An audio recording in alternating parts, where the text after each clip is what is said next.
What's up, guys? It's me, JellyKnees, and it's time.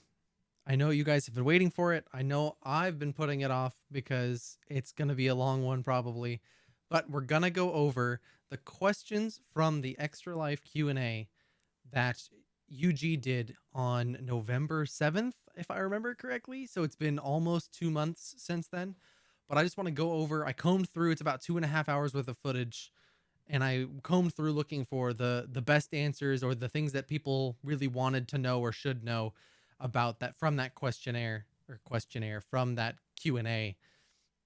So there's a total of 46 questions. Some of them will be really quick. We'll breeze over. Some of them will be slightly longer. But this is going to be mostly talking head, guys. So put me in the background, do something else, play some kind of calm game in the background while you just hear me go on about the Q&A. But let's get started with question one. How large is the UG team currently? At the time of the Q&A, it's that there were more than 40 members on the UG team. I do believe that is up to 50 plus members now, but I don't know for absolute certain on that one. And we asked about when we could expect the website to be updated. At the time of the Q&A, the website was mostly taken down, the old version. But since then, we've gotten phase 1 and 2 of the websites.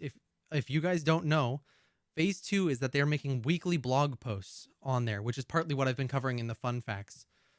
If you go to that website, you'll be able to see in the top right corner there are some arrows. You click those and you'll see a whole bunch of blog posts that you can go over and read through all the material that I've been covering, some others have been covering in a lot more detail, but also not applying it to what we already know. The 7 myths, we talked about this in the skins video, but the 7 myths that will be in the pre-alpha will have a skin each. We are already seen what each of those will be. If I remember correctly, it's Egyptian Leah, kind of the red Talos. We've got Cyberpunk Malaya, a purple Marina skin, a Dante skin of some kind, the Dark Noxus, and some kind of like demonic Aran skin. If you guys haven't seen that video, I highly suggest I go into a little more detail talking about all of those and skins in general.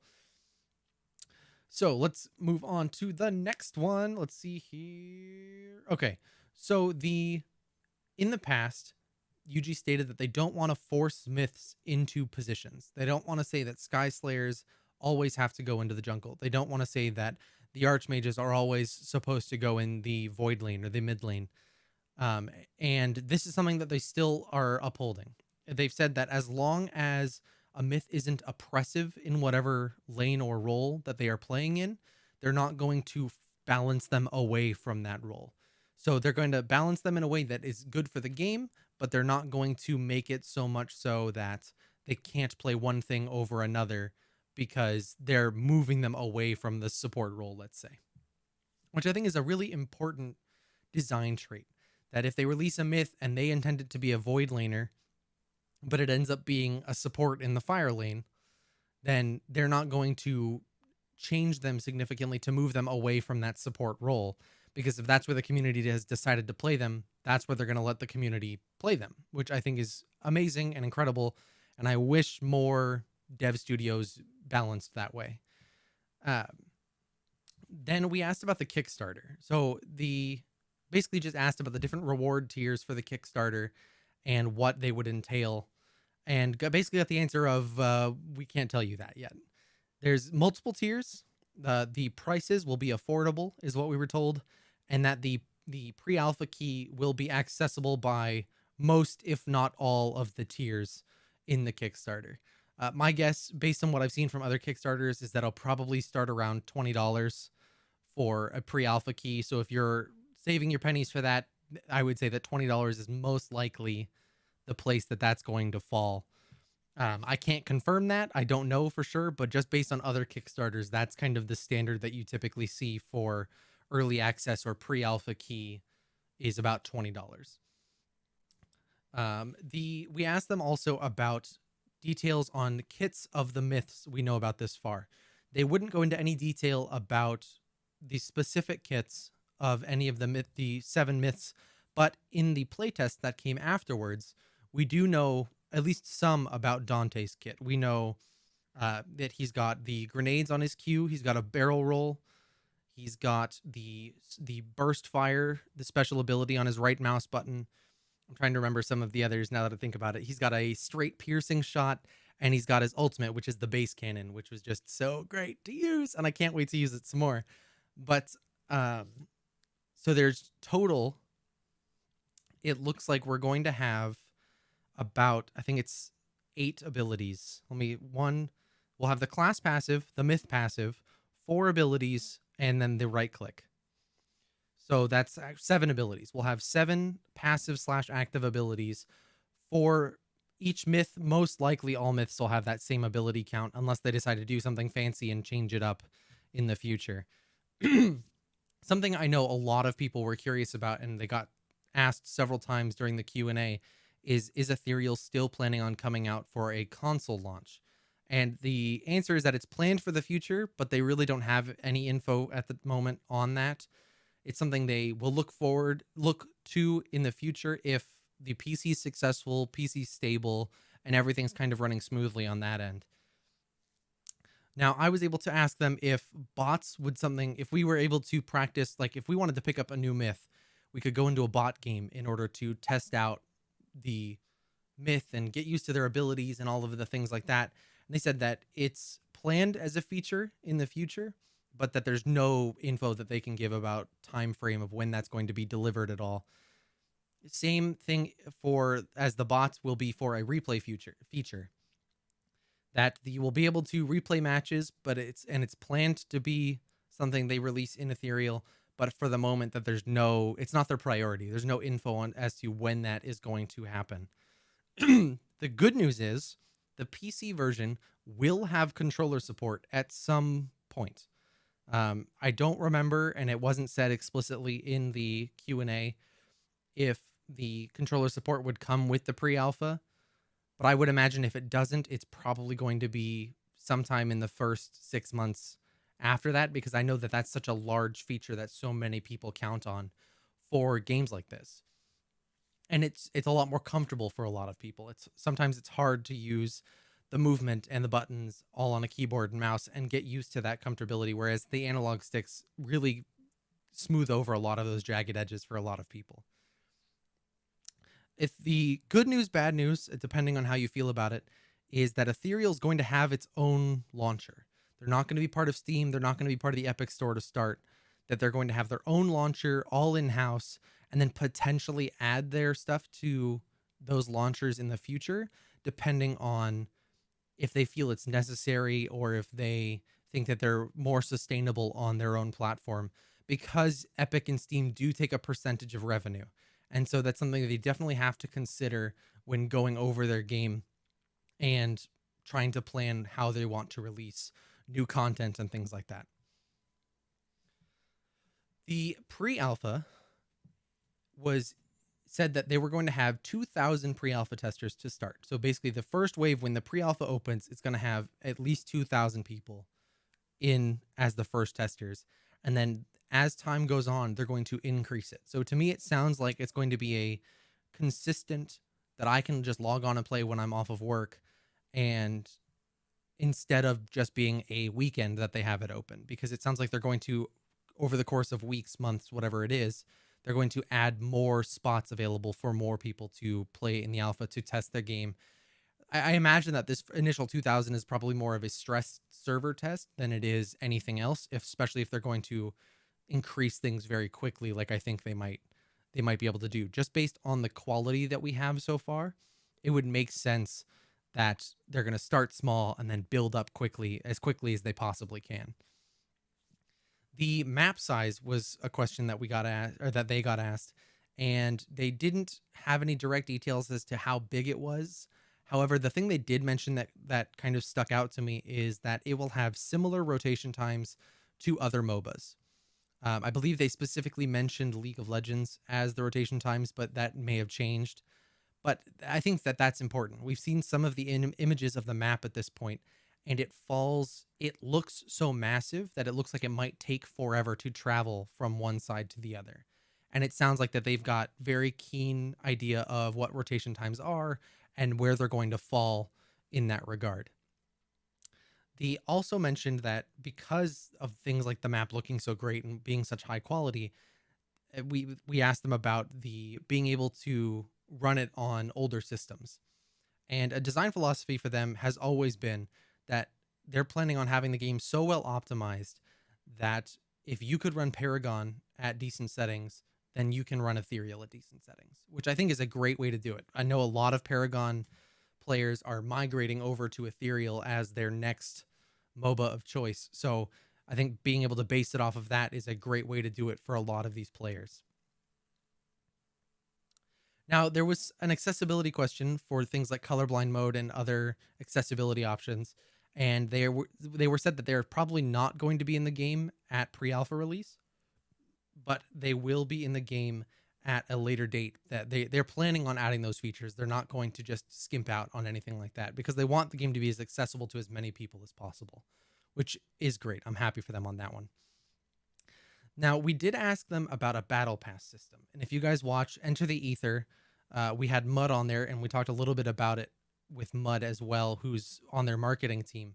But she mentioned that there is plans for a battle pass system in Ethereal. However, they're going to put, I think the way she put it was an ethereal spin on the battle pass, which based on what we've seen thus far, it's likely to be far and away the best kind of battle pass system that we've seen, just based on the fact that they're mixing up the genre. They're changing things that they feel like will be healthy, beneficial changes to the space. And I would expect that the battle pass system is something they're going to do that to as well. For all of you content creators that are looking for access to Ethereal or how to join their content creator program, they're going to expand their rules in the future, kind of explaining in more detail how to become a content creator, what the steps are that you need to do that, and what the goals you need to achieve are in order to do that as well. Big giant, like big giant prize for them in that we asked them about loot boxes and lottery mechanics just as a whole. And they basically came back with a resounding no. There will not be any loot boxes or lottery mechanics in Ethereal, full stop. They think that is a predatory practice. They don't want anything to do with it, and that's something that they're going to stick to. And I really hope that they are able to hold their guns on that, because it'll be such a refreshing thing not to have to worry about my skin getting locked behind the loot box with 500 other items, but my skin's the rarest thing in there. That even if my skin costs me $25 just for the one skin, at least I have the option to pay that. It's not paying $150 to hopefully get my $25 skin. Now, we also asked them about the other game modes that might be in Ethereal. They weren't able to give us any details at the time about other game modes. However, in older videos up 2 years back at this point, so they may not be accurate anymore, but I would be surprised, they did mention building an arena mode and potentially exploring some other modes on top of that, kind of like a ARAM mode or things like that. So I'd imagine that those are in the works, that they just weren't able to share details with us at the time in November about anything like that. All right, guys, that's the general questions out of the way. We're kind of moving on to class-specific questions. And I tried to make sure that I had at least one question for each and every class throughout this Q&A. So we're going to move right into the Reapers.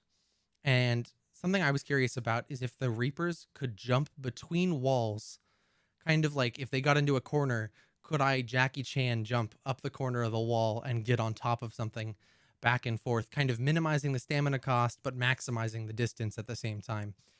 They said that currently it is not in the build that you can jump wall to wall using the Reaper class ability.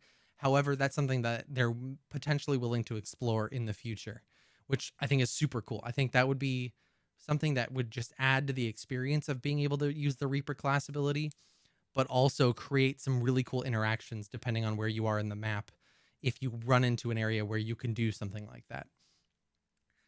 The clerics were the next one that we wanted some information about, and we asked about how many different Etherean paths the clerics could take, and if they were able to give us any information about what each path would entail.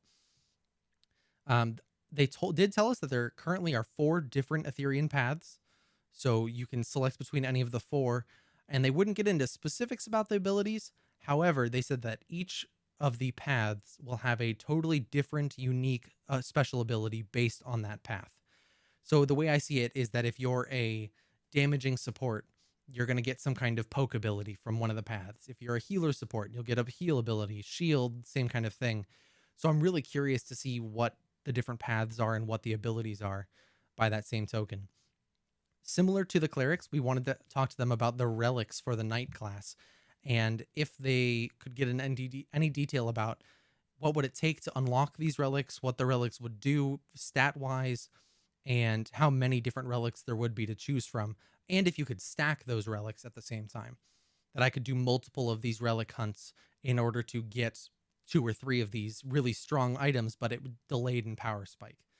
So they told us that there are currently 4 different relics, and you'll be able to get them whether you're playing a knight in a lane or in the jungle, which I think is a great trade, and I'm curious to see what the quest line is in order to do so.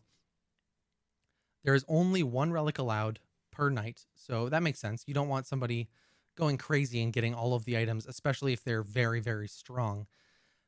However, like I said, there'll be 4 different ones, and they will each be very unique in comparison, and will be a choice of why you're taking that one over the others, which I think is great, and I can't wait to see what those relics are and have the capability to do because of how much work would go into acquiring them.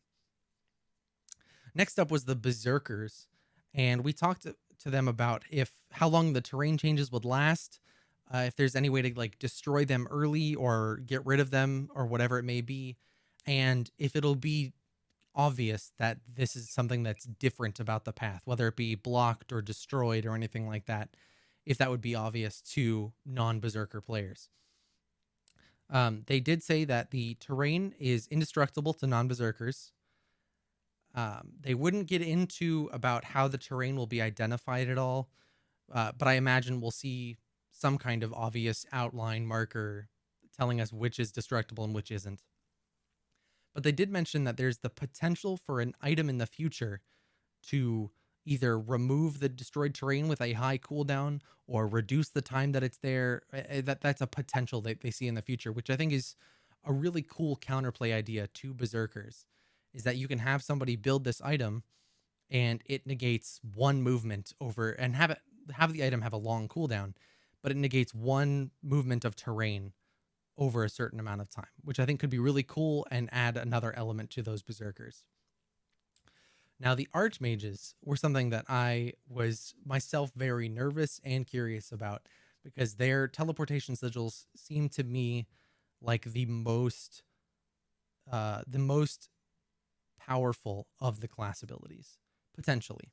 Being able to move people from place to place on the map over an instant is incredibly powerful.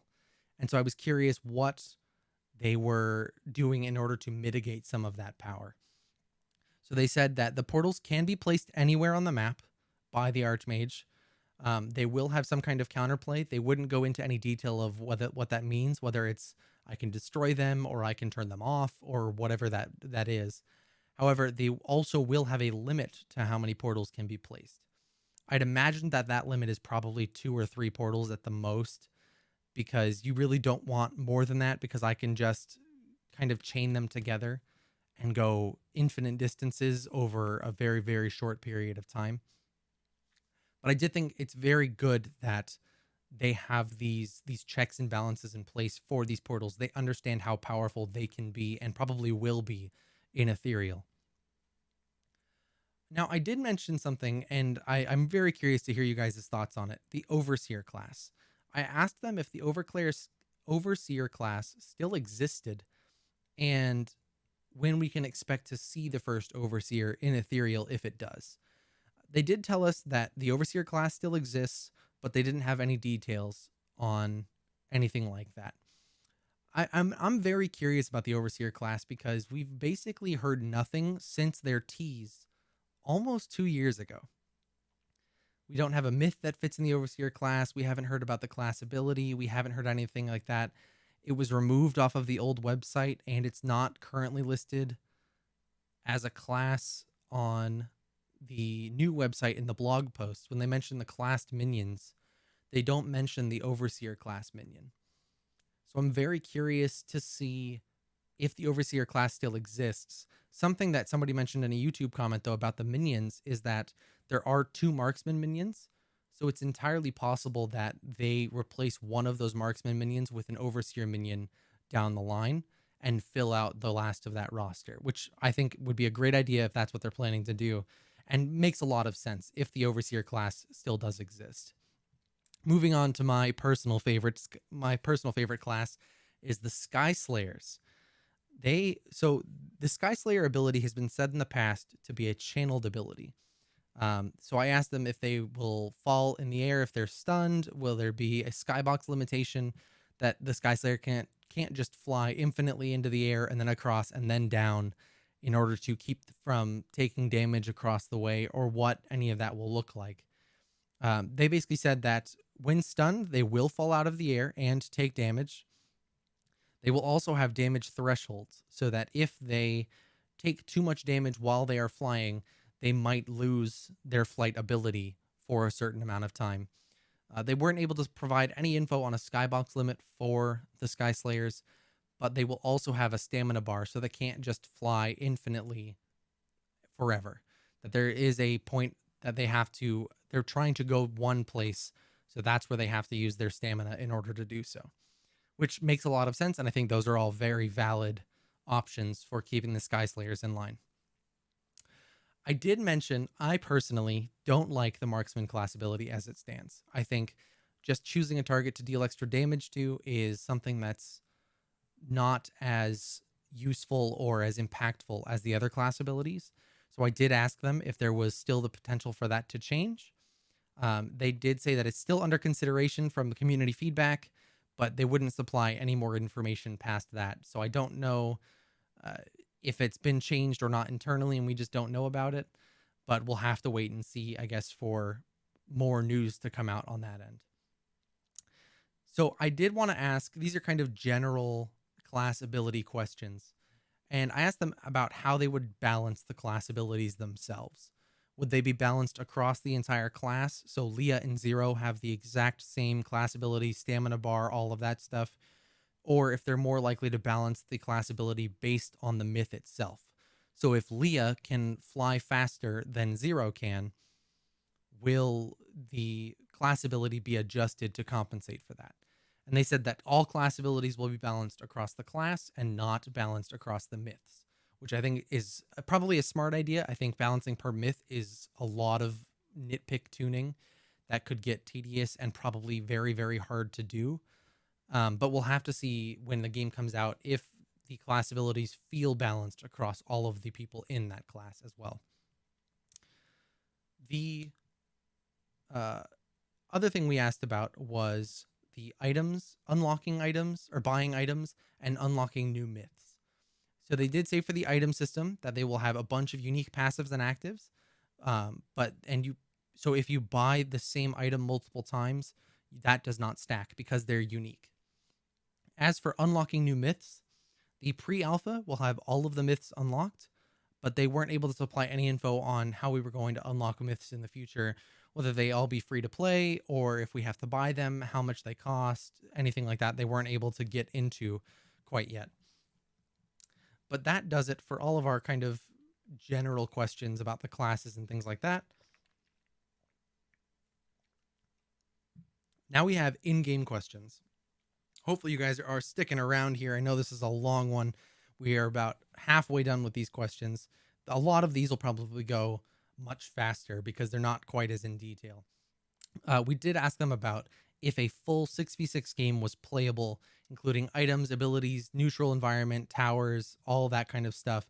And so remember, this is as of November. They did say that yes, a full game is playable using all of those systems, which is great to hear. I asked them if there would be any kind of day-night cycle in Ethereal, and if they could elaborate on a timer, like how quickly things change, if it does exist in Ethereal. And they mentioned that they weren't allowed to comment. They didn't say no, but they didn't say yes either. So I'm just going to leave that one there. I think it's one of those, if it wasn't something they have considered, it would have been a straight no. But maybe knowing who I am, knowing that I'm the tinfoil guy of the ethereal community, maybe that's why they told me no comment, is they want me going down this rabbit hole trying to see if there's something there that's not. But I'll leave that to you guys.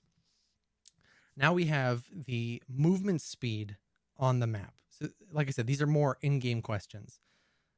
We asked them about a travel mode. Seeing as the map is so large, we were curious about if they were going to have a travel mode of some kind, like Paragon used to. It wasn't received very well, but I'm still willing to believe that there are other methods that they can go down in order to make travel mode feel better. They did mention that there's no information at this time of whether travel mode exists or not in Ethereal, and we haven't really heard since about if that's a thing or not. It could make sense that from the images we've seen of the map now that there is some kind of travel mode, which helps you keep those rotation timings like other MOBAs, but also lets you have a large expanded map without being too easily to show up to a fight somewhere else if you have this travel mode that requires some prerequisites to use. We asked them about the neutral objectives in Ethereal, and at the time, they actually weren't willing to answer anything other than there were neutral objectives. Now we do know that there's a Tropos, which is considered the boss of Ethereal, but we also know that there are buffs, mini buffs, and the wyverns as well that we'll have to deal with in the game, the fire and ice wyvern specifically. So I think it's great that we're getting more information toward that end. I hope we get to see more and more even further than that, like what the buffs do, but like the purple and green buff and whatever these mini buffs are as well. For Atropos' phases, we talked about when they expected us to be able to take each phase on and whether or not it was expected that the whole team do each phase, or if certain people can do each phase or solo some phases and not others. And basically they told us that you have to beat each stage to get to the next one. So it's not like at 20 minutes, Atropos will just enter stage 2 of his forms. You have to beat phase 1 in order to get to phase 2. By that same token, that they are planning to have it that it can be done by any number of people, but just the more you have, the easier it is, which makes perfect sense. And I think that that's probably a better way to do it. For instance, in League, if you are way ahead and Baron spawns at 20 minutes, there is a chance you can take it solo. They kind of have that similar philosophy of it's possible, but it's not likely, and it's probably not going to happen very often. What we do know about Atropos now, though, is that he will only have his third phase in the pre-alpha, and the first 2 will be added somewhere further down the line. So the next thing is fall damage. Knowing what we know now about the lanes being kind of offset from each other, fall damage is a big topic. Will I be able to jump down from one lane to another and be able to survive or make plans that way or take damage or anything like that? And what they decided is that fall damage will only be taken if you are in a in-combat state. If somebody just hit you as you jump off the ledge trying to head toward another lane, then you will take fall damage because you've been in combat very recently. But if you're the jungler just making a rotation and decide to jump off from ice lane to void lane, then you're going to not take fall damage as long as you haven't been in combat recently. I think that's a great way to do it.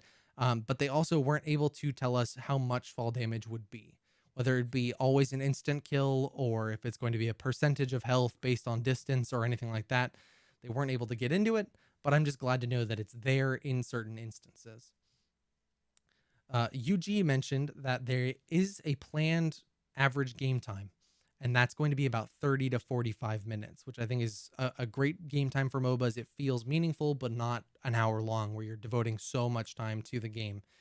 I'm just curious to see what they do with such a large map in order to keep it that concise and small in that time frame.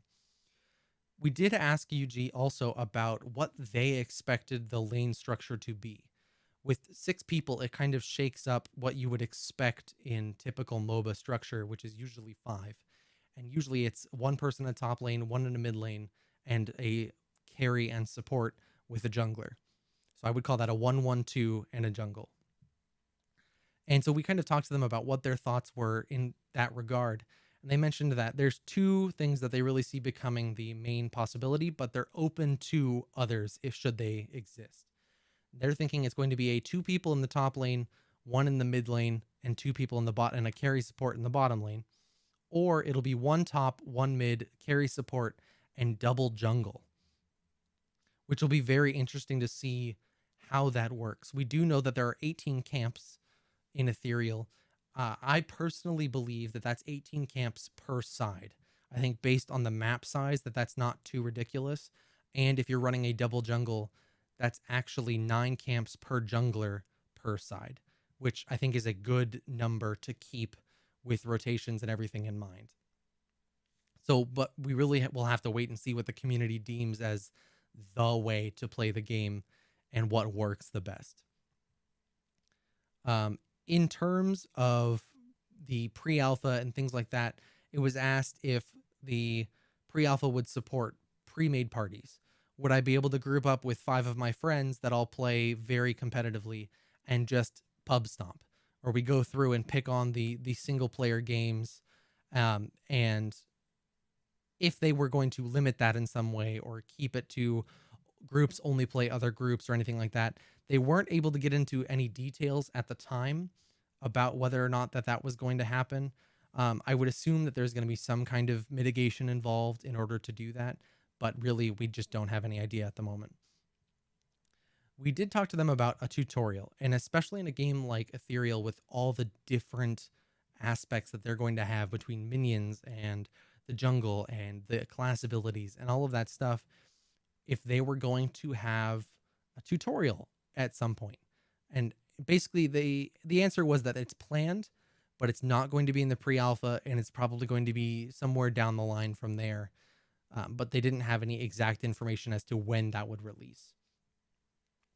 They will have a ping system of some kind. I would imagine it'll be very similar to Smite or Paragon's,